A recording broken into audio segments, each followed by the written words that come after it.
friends. Welcome to Skill Snacks. Today we have Miss Cecelia Livingston. And she is a mastered certified life coach with a focus on helping burnt out professionals. And we need her because, oh my God, I've done nursing for 25 years.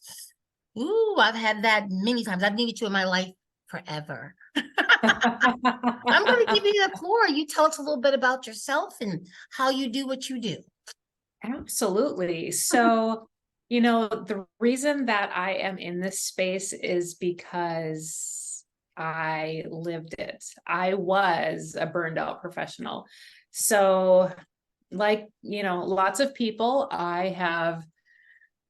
my goal was never to climb the corporate ladder, but there's some people who just inadvertently start climbing it without a true, goal or intention.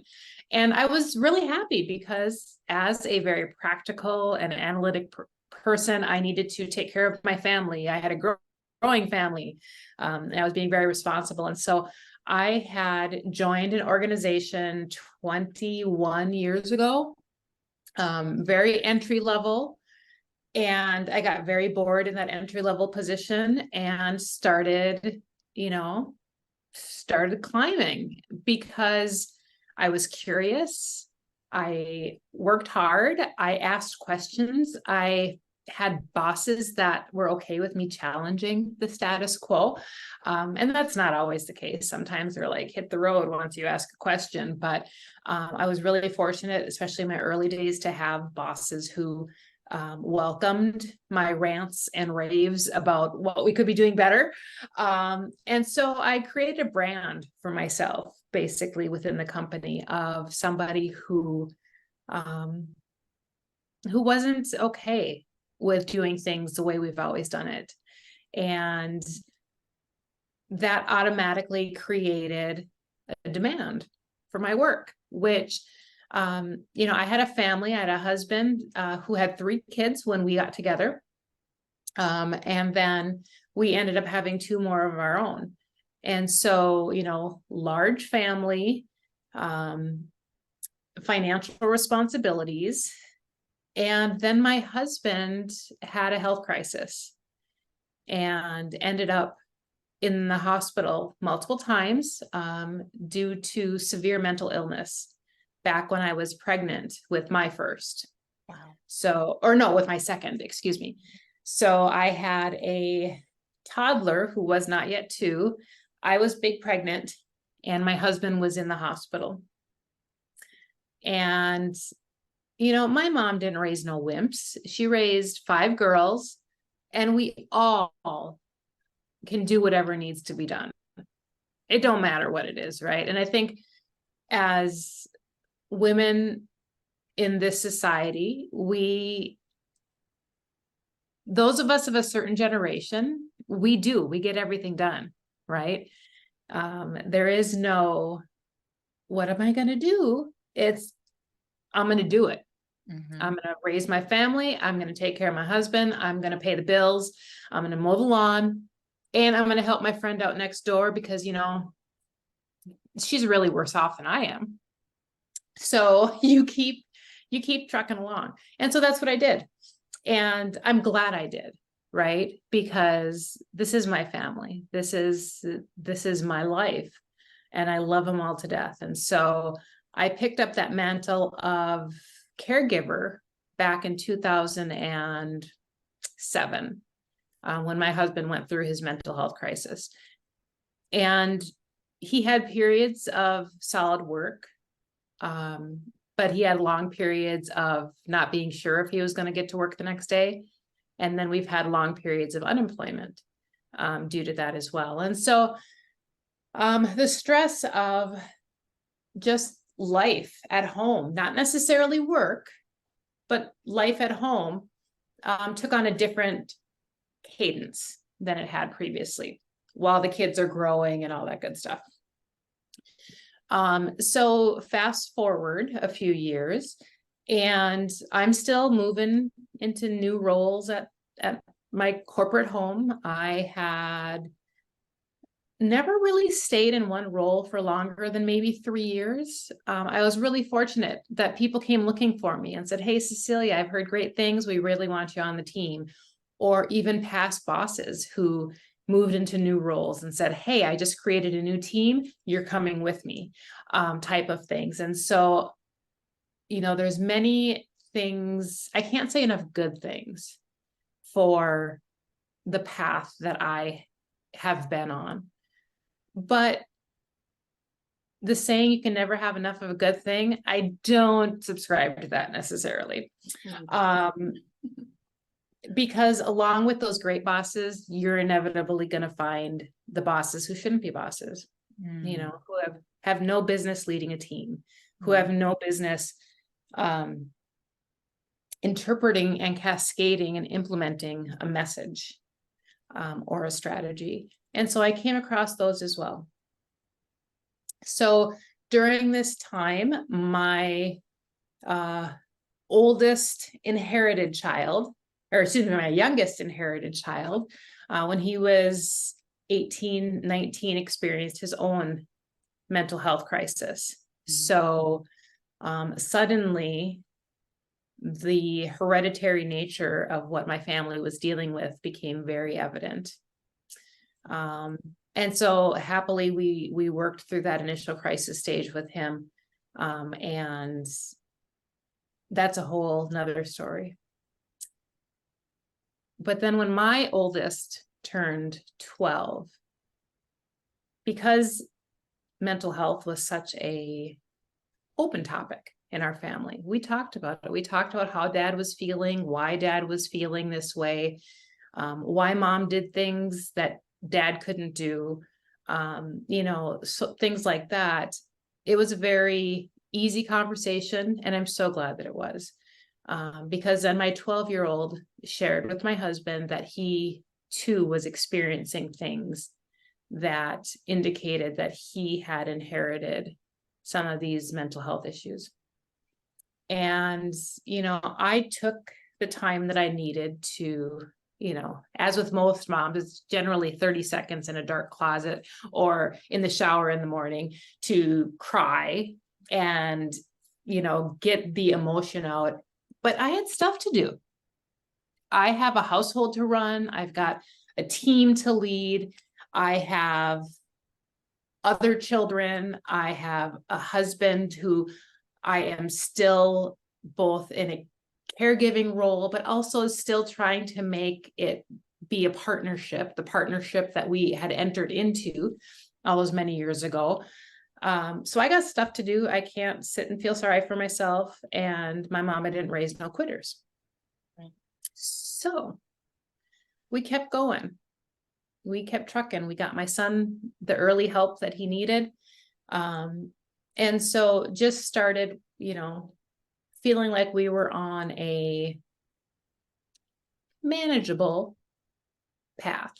Everybody was relatively stable with a few bumps in the road at home. So enter one of those people that probably shouldn't be a boss.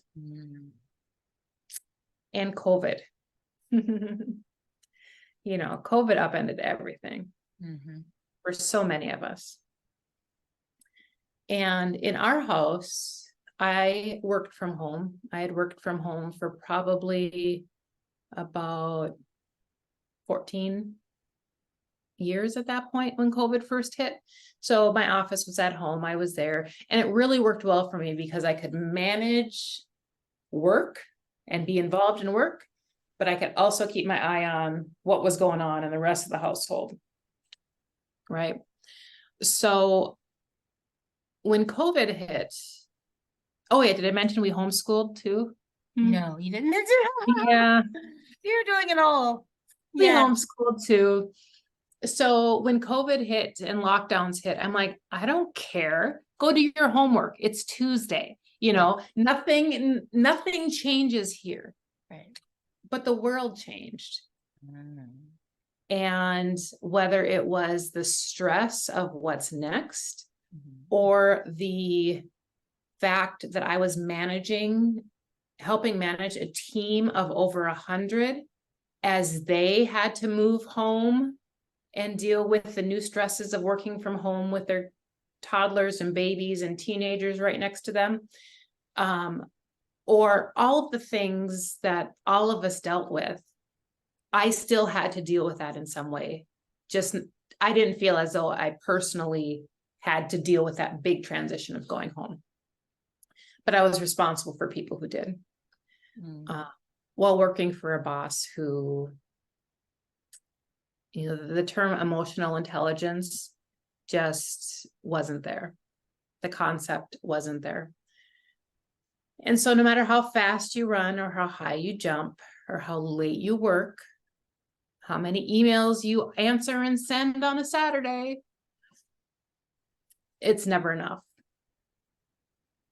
So I had noticed my inability to manage my own emotions as effectively as I used to. You know, I ain't a crier. I'm a northerner. You know, we're stoic folks. We last through these long, cold winters. And you know, like I said, my mom taught us how to get down to work and get things done. But suddenly I had more and more of those hiding in a dark closet, ugly crying for 30 seconds, getting myself back together, and then going out to deal with the family. And I couldn't figure out why. I knew I was stressed. I mean, we're all stressed. It's COVID, it's life, it's raising kids, it's having high-powered jobs. Isn't this what we all wanted? You know, right? And then I realized I was getting very forgetful. You know, I managed all the people's doctor's appointments. I manage my boss's expectations and her calendar and her meetings. And I realized I wasn't quite sure where all of those things fit anymore. We missed a couple of doctor's appointments, which I was mortified by. I'm like, oh my gosh, I'm going to get the bad mom label because I missed a dentist appointment today for my kids. So that started creeping up on me. Sleep. What was sleep? You know, you'd get it. You'd be happy that you got it, but you'd wake up exhausted. I had trouble with words, which has never been my problem. I couldn't find the right word that I was looking for. And it could be a very basic word. It could be somebody's name. I'm great with names, but suddenly I can't remember those names.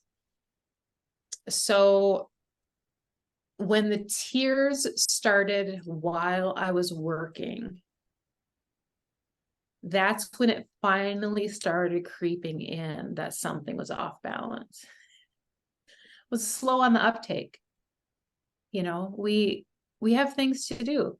We're fine. We're just really stressed right now, and it'll pass. And I've done this before, and all of those things that we tell ourselves to just keep going, just make it till Friday, right? Just if I can get through this month, it'll be okay. But in reality, I didn't see an end to it.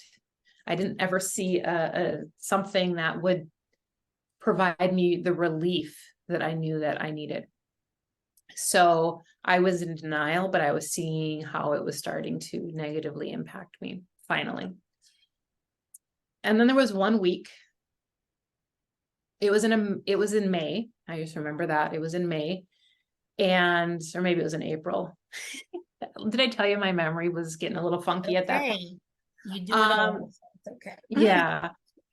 Where I had made it to Friday, and I just was feeling like, oh, these weekends are too short. You know, we all have that phenomena happening in our life where the Monday comes too fast, and the Sunday dreads are such a real thing, where Sunday afternoon you can't enjoy it because you know it's coming. Monday, you're back to the grind. And the tears started Monday morning. And all week, I was in the same predicament. So my days consisted mainly of conference calls.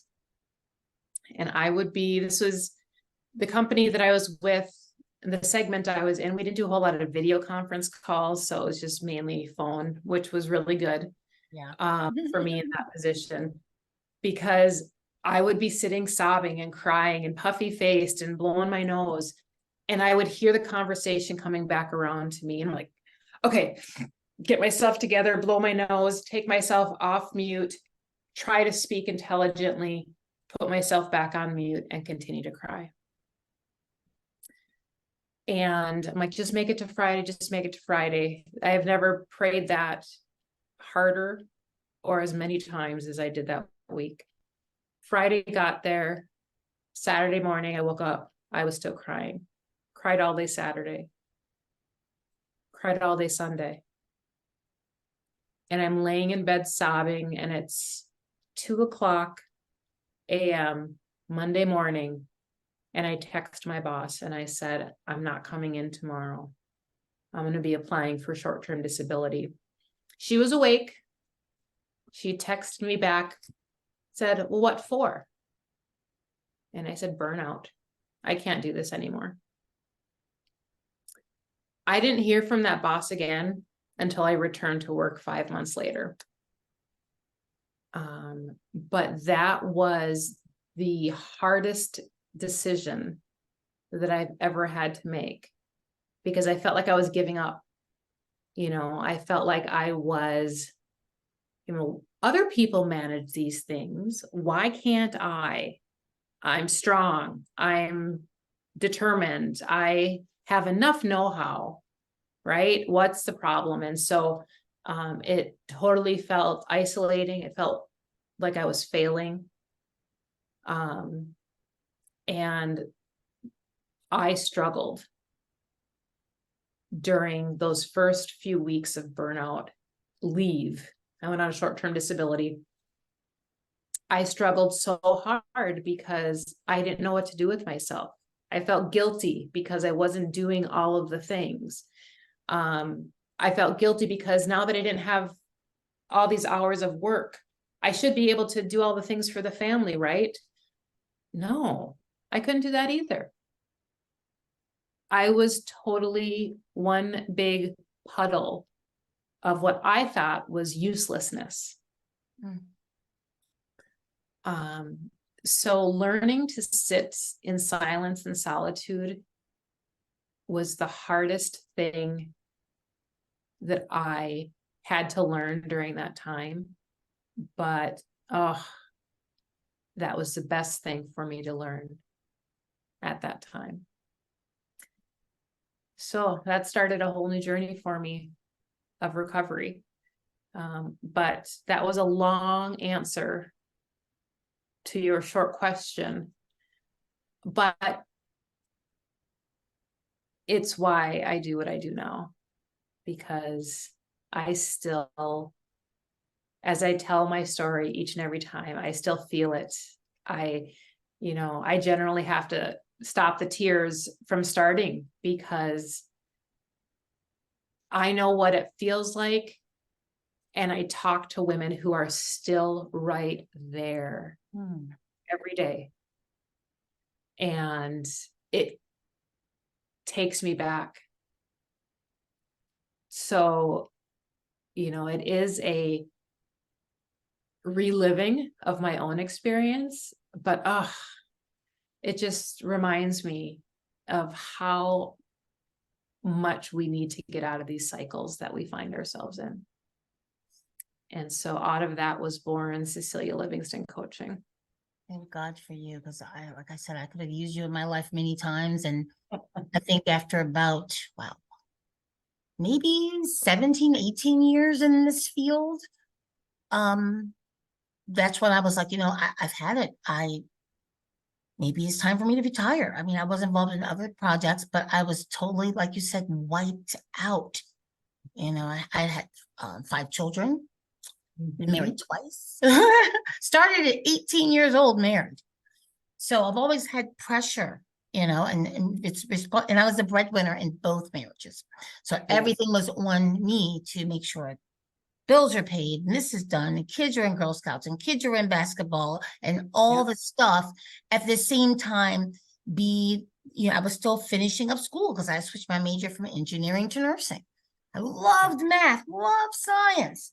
Come to find out, I didn't love wearing a hard hat and drawing this. Oh, I got to build a bridge? That's no fun. Well, then why are you in this? Here, my parents, you wasted how much money of our money? Yep. I'm sorry, mom and dad, waste 2.5 years of your cash. Let me Yep. now work overtime while I'm married, breastfeeding one child here as I'm typing up papers, and figure this thing out and not ask for a cent from my parents, because I feel bad that at 17 starting college, I didn't have a clue at 17 what I wanted to do when I grew up, but I forgot I was a kid. I forgot you were 17. It's like they look at you like, well, you should know better. I was 17, for God's sake, cut me some slack. Exactly. Yeah, I'm 18 and married. First kid came at 21 years old. But I had switched majors. But to make a long story short, it's a lot of pressure. But like you said, our parents didn't raise us to be weak. And then I'm the firstborn of the 3 they had. So I really had to represent. I'm like, oh my God, Yes, you I'm did. the first kid. I can't. My dad's a doctor. My mom's a teacher. I can't, they've done the best. They put me in good schools, a great neighborhood. I'm not the typical, let's say, Black child in America. If you look at little TV shows, that Cosby Show from back in the day, that really was my life. I was like the Cosby Show. Yeah. I'm looking back and looking how other people have come up, especially in my race. I see I had a whole lot to be thankful for. A whole lot. I mean, some kids are being raised by moms that are on crack cocaine, or fathers who are totally absent from their family. Where my mom and dad to this day, and they're in their 70s, are still together. I can't even say I'm divorced, but they're still together. So I was like, I can't fail them when they've done everything for me. I can't make an excuse. There is no excuses. My dad was always one to say, well, if you can't do this, you have to figure out a way to do it. Yes. Figure out a way, and he's been saying that since I was little. Literally, I mean, I was like 7, no, I was 9. And my dad used to give me $1 a week allowance. I'm like, but Dad, that's not enough. The candy prices have gone up. He goes, and well, get a job. I'm like, I'm 9. How can I get a job? Hello? He's like, you'll figure it out. I'm like, okay, wait a minute. My parents taught me how to do housework. They taught me how to pull weeds. I can do this. I can do that. I babysit my little brother, and he's only two years old. I'll make flyers and I'll stick them in every door. And I'm already and I figured it out. Next thing I know, I'm making like $10 a week, $20 a week. I'm like, I'm 9 with a job. This is awesome. So I've been working since 9, figuring it out, because there was no excuse not to figure it out. And my dad didn't even take age as an excuse. Well, you're 9, get a job. What? Is that legal? What happened to child? I mean, you make me read. I know about child labor laws, Dad. Yeah, figure it out. But you're not getting a raise. And you say that, and that's very similar to my family. So my mom's white, my dad's Black. And so, raised in northern Wisconsin. So my dad is from Mississippi. So his view of the world was very different than ours, because we were raised in a very predominantly white area. And then there was my mom. So, he would bring in what he could, what was natural to him, which was, from growing up in a very poor area in Mississippi, very rural, dirt floors, the whole 9 yards. That's tough. It was, you did what needed to be done. He mowed lawns. He was a disabled alcoholic, very actively alcoholic.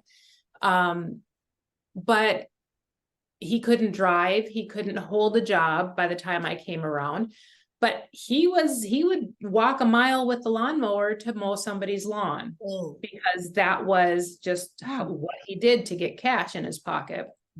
But in that environment with 5 girls, my mom was then the de facto runner of the house. And so, here he's surrounded by 6 women or girls with a very strong-headed wife, because she had to be. She had to get the job done. There was 5 children to take care of. So she worked at nursing. I remember spending nights at nursing homes with her where she worked, and sleeping on the bed or on the couch in the nursing lounge. I don't know why I was there, but every once in a while I would go with mom to work. Was she a nurse? She was a CNA. Yeah. Okay. Pretty much a nurse then. Yeah, She did the exactly. same stuff. Yeah. Exactly. Or coming home at noon from kindergarten, and she would get us lunch, and we knew we could watch a couple TV shows on PBS, and then it was our nap time, because guess what? It's mom's nap time too. She needs to sleep because she's got a shift that night. And so whenever house remodeling or repairs needed to be done, mom did it. Whenever bills popped up that needed to be paid, mom took on extra hours. There was never a question that we would have what we needed. And no, it wasn't a lot, but we had what we needed because mom did it. And so that was the same thing that she gave all of us. I have one sister who is a fabulous baker. She loves to sew, but she remodels her own kitchen when she wants to. Those are the type of women that my mom raised, that we can do it all when we want and need to. And it's a great thing to fall back on, but gosh, it's a double-edged sword. Yeah. Because we then expect that we should always be able to carry all of it forever and a day. And so that's where I found myself. Yeah. I had a coworker tell me years ago. I mean, we knew each other. Me and her were friends also outside of work, but she said, "Oh my God, you're such a bully." And I'm like, I took it really personal. I'm like, what do you mean? I'm like the nicest person. I get along with everyone. I love my patients. I love their families. I mean, even some of the managers where I'm like, oh my God, I even work with them. Turn the other cheek so many times. I turn this cheek, that cheek, both the cheeks I'm sitting on, other people's cheeks. That's how many times I turn the cheeks. So I'm like, what do you mean? She goes, no, I don't mean to other people. You're a bully to yourself. Yeah. And I'm like, how do you figure? She said, you are the hardest person on yourself. And then I thought about it, and I'm like, you know what? I guess I kind of am, but I had a reason. Not that it was a good thing. But my reasoning was, when I lived in my parents' household up until 18, because I literally got married at 18, because, I think I'm grown and I'm in love, and my mom has strict rules. And if I even think about a boy, I might be going to hell. So I got to get married, because my mom raised me like that. Oh my God. Woo, brainwashing, honey. But anyway, that's a whole nother segment. So all that pressure too, you're like, oh my God, will God hate me if I think of this boy? Maybe I should get married. He's been asking me to marry him. Yeah, we were just children. Yeah, I think I became sort of that bully to myself, as she puts it, because I looked at myself as, okay, I'm out on my own. I'm a wife now. Then 2 years later, I became like a mom and a wife, still a student because I switched majors from engineering. They're still working 2-3 jobs to pay for school and help pay for the household, and they'll pay for daycare for this little one. And I didn't know what else to do, but literally say, well, I gotta be the mom and dad to myself, and be hard on myself, and be strict on myself. There is no excuse. You don't need to sleep. Just drink some extra caffeine. Get a 30-minute nap. Get back to your studies. So I was in that mindset. Saying was that, society almost programs us, and they'll say it, they do program us to do all of the things and be so hard on ourselves when we can't do all of the things, and still keep the facade of everything going perfectly going, and so, when I looked at my life, at the point of burnout, and I'm like, what am I missing? What could I have used as things were escalating that I didn't have. Mhm. And how do I make sure that those things stay at the center of my life going forward? Because life isn't going to cut you any breaks. Oh my God, no. No. So it's like I need to take myself and move myself to higher on the priority list, which is so hard for us to say, and then even harder for us to really do, right? And so a good part of my recovery was just coming to terms with that it's okay to say, you know what, y'all are teenagers or older, you can figure out what to eat for dinner tonight. Wow. Mama's off duty. I'm sitting on the deck listening to the birds by myself. Oh, I would have loved that. Mm. That is what mama needs for I tonight. need to do that now. I know. And she'll probably need it for the next few nights. There's a reason that mom's crying all the time. So guess what? This is my time. And so, taking those steps, which to me at one time seemed totally selfish. How dare I not make my family a meal? Or at least be the one to go pick it up and pay for it. That was the easy night of still figuring out what everybody wanted and going and getting it. Where I finally said, you know what? I don't care. You'll eat, you'll be fine. And guess what? You're going to be more equipped to figure out what to eat on your own when you're out on your own. Because I'm not making you meals when you move out. This is so true. And why aren't you contributing to the running of this household? There were things that in my practical brain, I'm like, yeah, my kids can contribute. They should contribute. They should be doing chores. They should be making meals. They should be blah, blah, blah. But in reality, I let them slide. And so it was a good learning opportunity for all of us during that initial phase of recovery, because I physically and mentally and emotionally couldn't do it. So guess what? I'm empowering you now to make spaghetti and meatballs. Look in the freezer, put it all together. You've seen me do it many times. You'll be fine. And so that was a big step for me. But the isolation of everybody else has figured it out. Why can't I? That was the hardest thing for me. One of the hardest things for me. And so what do you do in this digital media world when you need some support?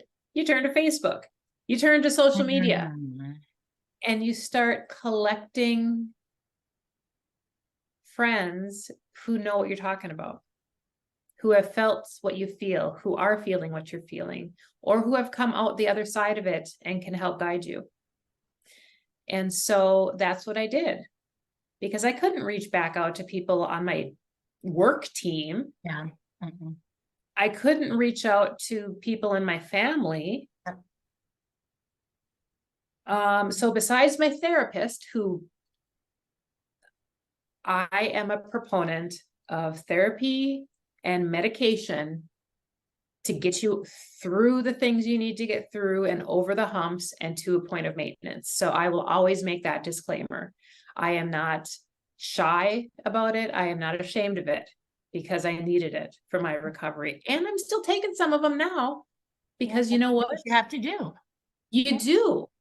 Quit trying to be Superwoman or Wonder Girl or Wonder Woman or any combination of them, and take what you need in order to survive, and not just survive, to thrive.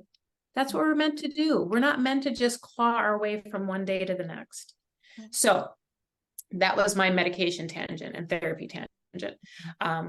But so I created a group on Facebook because I needed the community. I needed people who understood and who got it. And suddenly I was getting instant messages from people who I did not know, who said, "Oh my God, thank you for creating this group. It feels safe.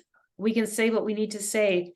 I ended up picking up the phone and talking to people on the other side of the country who I did not know, but who felt comfortable enough and got to know me enough through my very vulnerable posts to say, you know what, she gets me.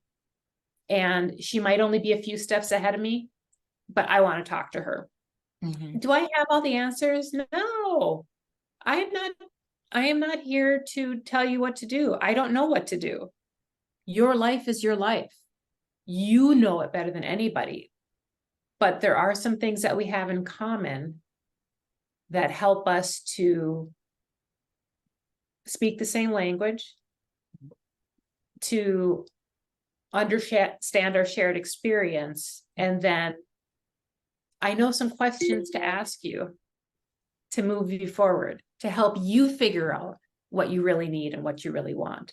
So that's what my community was on Facebook. It was just a simple Facebook group, and we would do virtual coffees at 11 a.m. on a Tuesday. Wow. To just chat and see where people were and how people were doing and what their challenges were. Beautiful. And then those one-on-one calls. And then I'm like, I need more tools, because then my helper hat came on. You know, we all have multiple hats every day.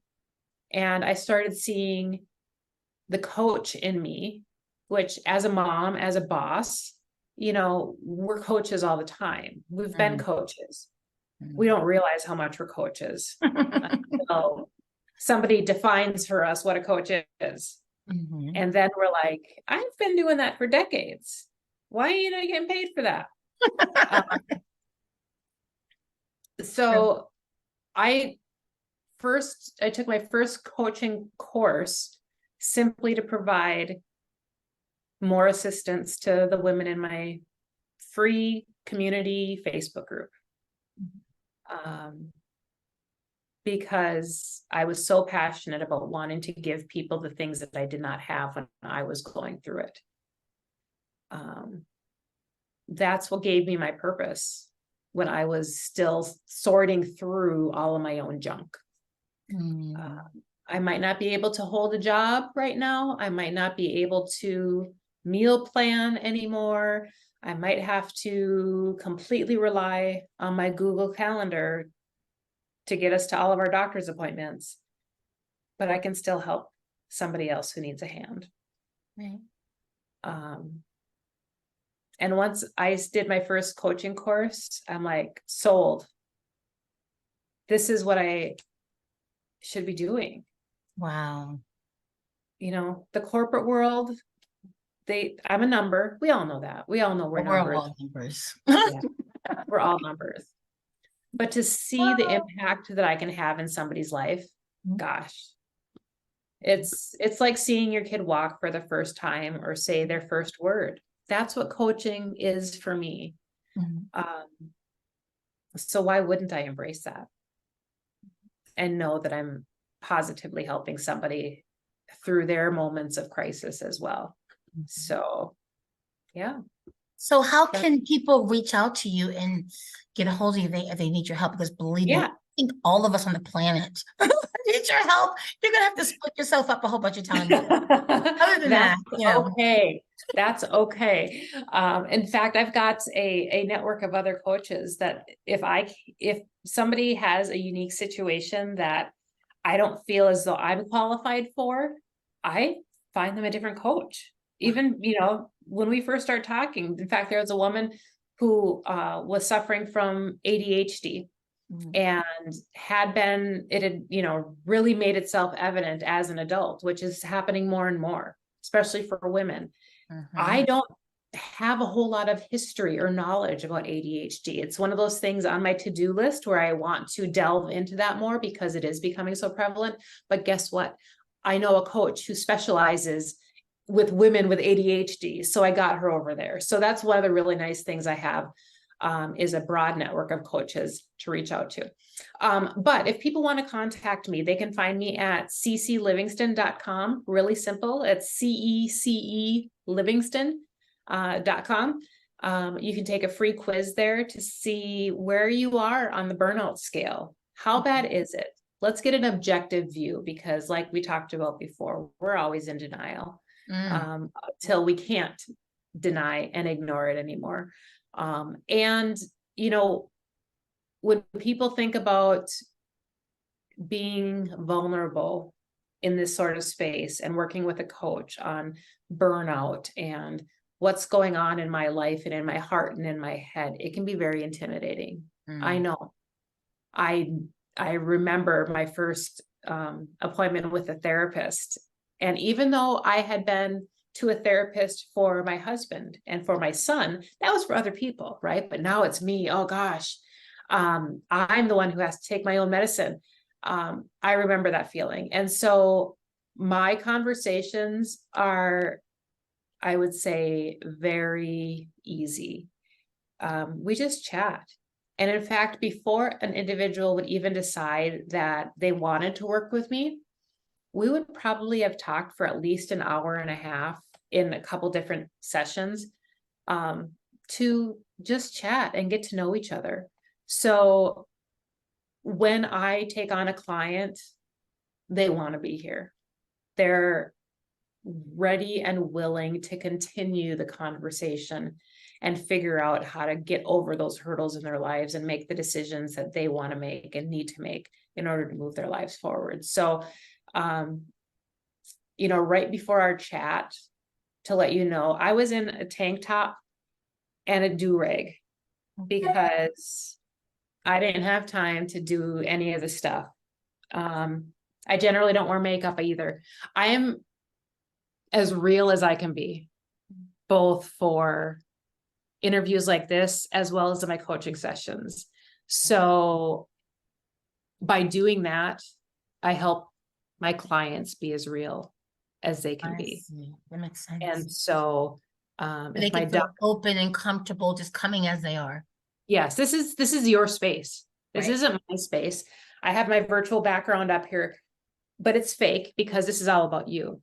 And that's what I want my clients to know and feel. And that's how we start off. And so you might hear my dog bark. You know, a cup of coffee may miraculously appear when my husband drops one off My for water cup. me. This is a Cuba Island cup Oh, I from like that. a friend's trip to the Did shores any of clients get cups like that from you? I A love little thing to come up with for your I clients? love big coffee cups. Yes, I've been thinking about merch, so you know that might be something in the Do future. that. I love 'Cause my that's big one- cups of tea. Yeah, that's one thing all of us burned out women need is a good coffee or tea mug. So All day long, I drink tea all day. yes. So yeah, you know, this is me. This is who you're gonna get. And it's your time and your space. And the one thing I want people to always remember is that you're not alone. We are all in this together. And even if I don't have the answers, because I don't, you already do. It's just that we have to uncover them and find them. And that's what we take time to do. You're like an angel from heaven or something. I mean, it's like I feel for everyone, and that's pretty much every woman, and I don't want any men to feel left out because I know men go through it too. There's dads that's doing everything, and maybe their wife passed or they broke up or whatever it could be, and they're doing it all. So I don't want to make it sound like I'm just, oh, it's just about women, because I know men are going through a lot of that too. But just my own personal experience, I've only met women kind of doing it, but I know that men do it too. Yeah. Especially now when they have, you know, households where the husband and the wife are both males, they're even going through it even more because they're trying to raise an adopted child or whatever else. I mean, they're going through the same thing that we as women have gone through. And because it's the same dynamic, it's just, you know, different roles. Agreed. Yeah, I even though I feel bad that you went through all that, at the same time, I'm kind of happy you did, because you know how it goes. No one really wants to hear advice or even vent to someone who hasn't been there, done that. I mean, even in patient care, I've been through so much and heard so much and learned so much, especially from my elderly patients, which I love pediatrics, but I love my elderly people more because They're they've great. been through life and they have stories upon stories, whether it's war stories, and you're like, oh my God, thank you for fighting for this country. If it wasn't for you, I wouldn't even be here. From there to whatever they've been through, and then you learn from your patients while you're taking care of them. But if they hadn't been through nothing, they couldn't help this new generation to come up better. And that's kind of how I look at you, even though you're super young and sexy and gorgeous. And, oh my God. Super When your young. calendar Oh comes gosh. out, I want my signed copy. So they will like, know her. Yes, I do. Nah, you wish you did. That's Oprah's friend, honey. Yeah. Yeah, you're beautiful. You're absolutely beautiful. Not only on the outside, which you're dreamy beautiful, but on the inside, you get to see it, feel it, your aura, everything about you. And wow, I just feel, I'm not gonna be emotional. I have to. I feel really honored that I met you. Thank you, Diane. Yeah.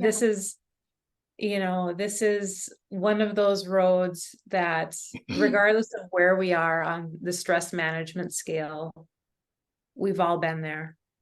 We've all experienced something of it. And the more we can connect with the human beings on the other sides of these screens that we are so attached to these days, the more enriched we are and the better we are off for it. So thank you for The this world invitation. needs you. The world Thank needs you. Thank you. So just keep growing your coaches, and I'm going to make sure too that I'm going to put your information also within the video. Great. Just in case they missed that part or they stepped away from their screen for a second and didn't know to rewind it when you were giving away that information for Thank you. contacting you. I'll make sure that it's in the video. But it has been a pleasure all on this end to meet you and to find someone that really understands. I'm like, is it just me? Do I not get it together? Didn't I take my vitamins? How come I can't balance 300 gazillion things? Or if I'm balancing it, I'm still beating myself up because it's not enough. And to hear you say you got to sit outside and listen to birds, I would have felt guilty for that. You know what I mean? Because I didn't have someone in my life like you to say it's okay because of the way I was raised, not putting down my mom. I love my mom. Exactly. Really, she raised me as it's God first, then your husband, then your children, and then you, when you get around to yourself. So I never felt right doing anything really for myself until all of this was met. Right. God has to be happy. Let me do this. My husband has to be happy. Let's plan the Super Bowl party. Let's do his birthday party. Let's do this. Let's do that. Let's wash his clothes. Let's bake him a cake. Because I had a husband, my first husband, that wanted a cake fresh every single week. Literally baking a cake every week, fresh. Wow. Wow. So it's like, okay, I work 2 jobs. I'm a Girl Scout mom. I'm a basketball mom. I bake cakes every week. The whole thing. I was the one that everyone came to my house for Christmas. Everyone came to my house for Thanksgiving. Got to make sure your mother-in-law is happy. Did she get her ham? Is it made with the pineapple? Is it made with the glaze? Because I didn't even eat it, but she liked it a certain way. And I'm like, okay, I can't let her down because letting her down is letting my husband down because that's his mom. So you're trying to make everyone happy in the world, down to the guys, all the coaches I invited to the Super Bowl party. Well, which beers do you? I don't even drink beer to this day. But I gotta make sure I have every beer that they all like, and then when the party's over, they can take their box home. I mean, everything. And I look back and I'm like, I put all that on myself. I don't remember anyone coming to me and say, Diane, you have to do this and that. So I think back, well, who made me do all this? Oh, it was me. Because I felt that I had to, like you said, wear that cape. And I felt that I wasn't allowed to make an excuse. How dare you make an excuse? You're a wife and a mom and you're a multitasker. That's your job. You put on the role, earth for that role.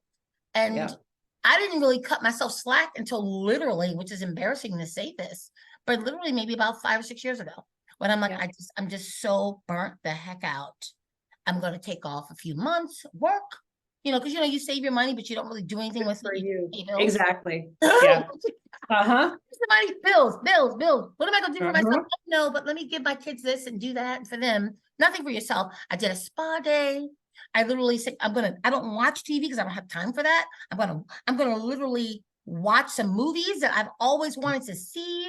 I'm going to take some strolls. I'm going to walk around the track. I'm going to do these nature walks. It's a nature trail right in my neighborhood, and I've never used it because I'm too busy.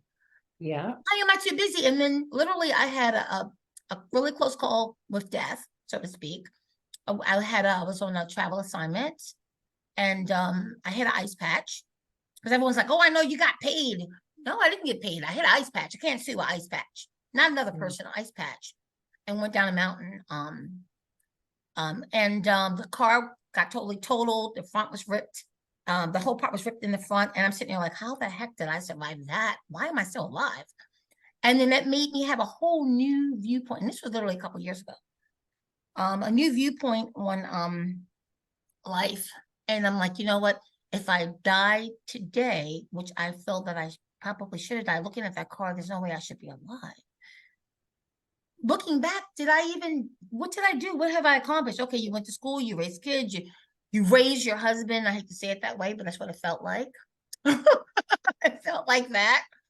So everything. And what have you done for yourself besides burn yourself out, save a bunch of money that you can't take with you that's going to be left to everyone in your family? You build a will for them. What have you done for you? Yeah. And I'm like, wow, nothing. I hadn't even learned how to just be. I had read The Power of Now by Eckhart Tolle. I read all these books, but had I really applied it? No. Did I understand it? Sure. And I'm like, literally, you know what? I'm going to embrace now. I'm going to have days where I'm literally going to shut the world off. And since I'm in a house right now by myself and alone and quiet, I literally turn the phone off, turn the computer off, turn everything off that lets the world contact me, and literally say, I'm going to just play some music. I'm going to just look at I'm going to look, a nice big backyard. I'm going to look at these deers walking around, looking at me, and I'm looking at them, and we don't know who we are, but hey, We introduce ourselves today. Plant some flowers. And Yep. I've been happier now. I mean, literally, I don't want to say it feels exactly like probably hitting the lottery. I'm pretty sure it doesn't. But to me, it feels like hitting a lottery because I've never been happier in my life. And all I did was really just embrace right now, today, each day, day by day. Totally embracing it and doing what I want to do in life. I raised the kids. I had the marriages, I'm going to do some me time. And I'm not going to feel guilty about it when I have 300 people calling me saying, how come you won't answer your phone? I text you all day. Because it's me time. I don't have to explain it to you. My mom always made me explain everything. Explain yourself. No, I literally don't have to. I'm a grown woman. I don't explain myself to the world. You get it or you don't get it. That's none of your business. It's all the businesses is mine. That I take care of myself both physically and mentally. And, I can feel the youth coming back. I look in the mirror and I say, God, I look younger. I feel younger. And all I did was literally just take time for me. That's all I did. No special vitamin, no special job, no new boss. Just take time for myself. And I kind of had to learn it the hard way with the brush of death to say, wow, do you really want to end your life like this? What if you ended it? Exactly. It's done really nothing for you your whole life. Exactly. So you've experienced the power of getting, your point of your crossroads came at the expense of almost losing your life, right? My crossroads came in not being able to get out of bed because I was crying and I couldn't work and I couldn't do anything anymore. How much have we lost in time and enjoyment because it took us until that point? So if we can just get one other person out of this conversation to understand that, to understand how much better life can be on the other side of that realization, then it's all worth it. Then it is all worth it. So, yeah. It's like saving a life. I mean, the hospital, I do critical care and I do a lot of different roles, but I save lives there. But this is really saving life because what good is it? I got the patient off the vent. They're breathing now. They're healthy. They're back at home. And now they're right back in that mental state where they were before they got hit by a car or whatever and got in my trauma center But I'd sent them back home, but they're really not technically repaired because they still have all this mental stuff going on that no one knew need to be fixed. And they're too ashamed or scared or think they aren't allowed to vent and say, I need help. So let me just keep it to myself and just be miserable. So that's where you come in. Just like we heal the physical bodies in the hospital, but you're healing the main part that people need to just literally survive each day and to embrace their life. I mean, I don't know what happens after we die. I don't know if we're going to have another life or if there's multiple lives or multiple universes, or I don't know any of that. All I know is what I know now. So if this truly is the only life I have, I need to make the most of it and enjoy it, not just be like this little robot that's just doing for the world and nothing for myself. I need to embrace and love life. And like I said, I took a close call of death to realize that and to say, I'm doing it. It's no more talk. Talk is cheap. We're doing it. So we Get it done. We need you. And I'm just so happy you're here. Thank you, Diane. This has been a pleasure. Yes. I'm keeping in touch with Love you. I'm it. just saying, because I'm getting involved with more stuff that may be a little stressful. I'm like, okay, what did I do with our contact information? Yeah, no, seriously. And I would love to, you know, as we talk about this topic, it's really about normalizing the way we're all feeling, and that it's okay to have these conversations and to say, I need help, like you said. So, you know, whether that be in corporate situations and speaking to groups and teams of people, or community groups or mom groups or whatever it is, you know, any of your folks, if there is a spot that I can help fill, I am more than happy to do that. So, you know, just wanted to toss that out there because I can talk about this for hours. I'll spare you that today, but I'm loving it. I'm loving it. And I'm just going to say out there to the viewers, if anyone wants to leave a comment or they want her back to discuss anything, or even if we want to do a group forum in some kind of way that can help others. I mean, I know some stuff is personal. You might want to just be one-on-one with her or with her coaches. But if there's something you like, you know what, I want to say this, I want the world to hear this because it can help other women around the world or other men around the world, other children. I mean, we have children that are like literally being the parents because maybe their mom or their dad are strung out on certain drugs or different things, and they're literally holding the fort down for families.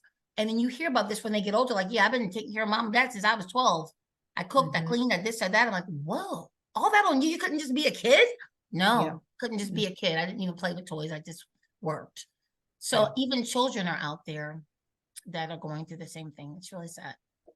But we need people like you. And again, thank you. And we'll definitely stay in touch. Thank you. We'll talk soon. Have a blessed day. Thank you. Okay. Thanks, Diane. This has been fun. Me too. I've loved it. I've loved every bit. And I've learned so much.